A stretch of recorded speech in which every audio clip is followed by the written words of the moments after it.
2019 Cleveland Browns are 2-2, headed to San Francisco, where an undefeated 49ers team awaits them for a Monday night showdown. After a shocking Week 1 43-13 blowout courtesy of the Tennessee Titans, on the Browns' home turf, mind you, the Browns turned things around with an impressive 40-25 beatdown against Baltimore in Baltimore to suddenly vault the Browns into first place. Their offensive struggles the first 2 weeks cannot be ignored. When the 49ers defensive coordinator Robert Saleh pops in the tape, he will notice a striking contrast between the defensive game plans of the Browns' first two opponents versus their last two. The way to defeat this Browns offense became clear in Week 1. If you take away Baker's first read and give him the illusion of pressure while rotating safeties and jumping into different coverages of the snap, he turns into the ghost of Brandon Weeden, Brady Quinn, and Colt McCoy. In Week 4, this Browns offense turned itself around in a variety of ways. A larger emphasis on the running game, heavier personnel sets with 2 tight ends, and the good fortune that the opposing defenses refused to follow the blueprint that the Titans and Jets laid out for them. The Titans provided a roadmap, and Triple G Greg Williams used it to hit the Browns over the head. But the Rams, and more surprisingly the Ravens, didn't follow suit. Each team, coach, and coordinator relies on their own specific schemes to stop an offense, but sometimes ripping pages directly from another team's playbook is the clearest path to success. To understand why Baker struggled early on, we first have to understand the intricacies of the pressure he was facing. The Titans utilize a certain type of blitz that has been quietly gaining popularity in both college and the NFL in the last few years. This blitz is called a creeper blitz. It's also known as a simulated pressure.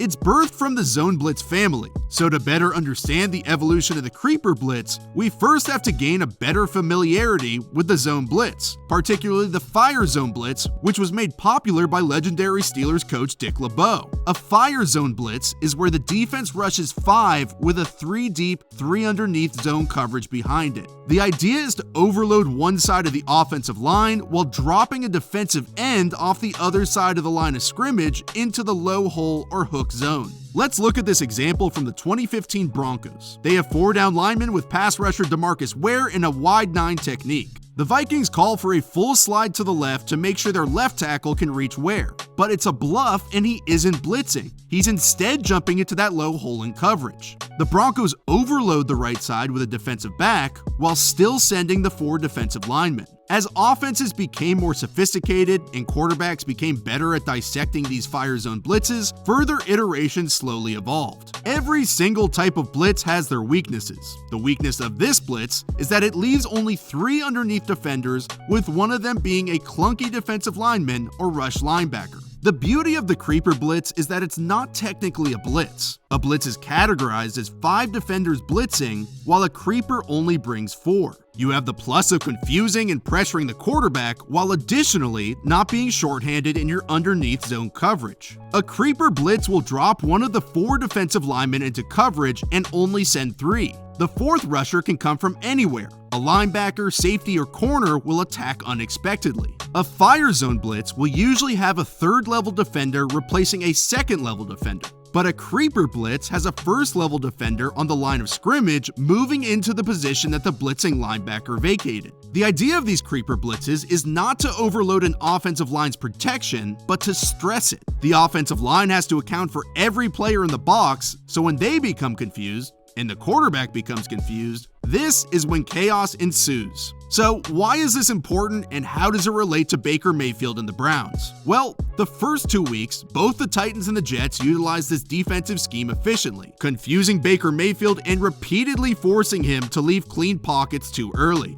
To illustrate why this is such an important aspect of a defensive scheme when defending against these Browns, we can look through the first 2 weeks to see these creeper blitzes utilized in extremely crucial situations. A great example came in Week 1. The Browns are down 9 points sitting at their own 45-yard line with 14 minutes left in the game. Baker sees 6 potential blitzers. While the Browns are in an empty formation with a 5-man scat protection called, the quarterback and the offensive line have to be prepared every snap for an all-out blitz. So he motions running back Nick Chubb into the backfield to match the 6 potential rushers with 6 blockers. However, the Titans are running a creeper blitz and only bringing 4. On this play call, their rush linebacker Harold Landry will drop into coverage, and instead, Rashaan Evans will cover the intermediate hook and Jayon Brown will attack the B gap. Usually, when a linebacker blitzes, it sets off an alarm in the quarterback's head telling him the blitz is coming, and this ball needs to come out fast. But the Titans have a 3-deep, 4-underneath zone defense, which smothers the Browns' downfield receivers. The Titans present a cover 4 zone pre-snap look, but at the snap, jump into cover 3 sky. This rotating curl flat safety is extremely important to the play and shows how the creeper blitz can affect an offense. The defense forced Baker to respond to the apparent blitz, so he had to motion his running back into the backfield to block, leaving the curl flat safety without conflict. A well-designed offensive concept stretches a conflict defender vertically or horizontally, but without the running back in the flat, the safety isn't conflicted. Since the running back is in the backfield and not outside running a route, the safety can sink back into coverage knowing there is no one threatening the flat. Throwing over the middle with no receiver underneath to put any of the zone defenders in conflict feels dangerous and proved pivotal to the outcome of the game. In Week 2, Greg the Bounty Hunter utilized creeper blitzes in a similar manner to confuse Baker early on in the game. While the Jets' offense was about as effective as Antonio Brown with frozen feet, the Browns' offense struggled to dominate. Here in the first quarter, it's 3rd and 5. The Jets have already sent a creeper blitz, and they come back to it once again. They want Baker to think they are in a cover 1-man defense. They are manned up across the board with their safety deep. They have 6 potential rushers in the box, 4 linemen and 2 linebackers. Baker, needing only 5 yards to convert and noticing open space in front of Odell, audibles to a pick play where Jarvis Landry will bump the cornerback guarding Odell to free up the slant. Baker sees the defensive back on the number 2 receiver playing off-man coverage, so Odell just has to win inside on an easy slant route, right?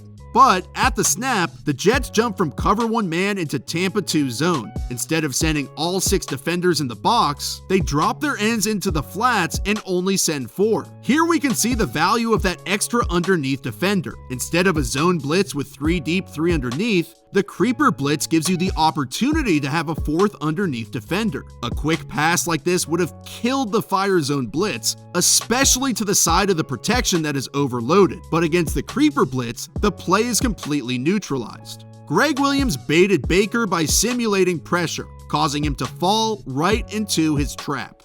In these examples, Baker knew the blitz was coming, he just didn't know where it was coming from. These simulated pressures were a significant reason why he looked so jittery in the pocket early in the season. Imagine being blitzed while a defense is still dropping 7 guys into coverage. However, for whatever reason, though the Rams and Ravens poured over film from the Browns' first 2 games, only one of these creeper blitzes was called in the last 2 games. The 49ers will get plenty of pressure on the Browns this upcoming Monday. If Robert Saleh wants to expose the struggles of weeks 1 and 2 Baker Mayfield, he should mix these simulated pressure creeper blitzes into his repertoire while rotating his safeties at the snap and disguising his zone coverages. Nick Bosa, Dee Ford, DeForest Buckner, and Eric Armstead are itching to smoke this offensive line and destroy Baker.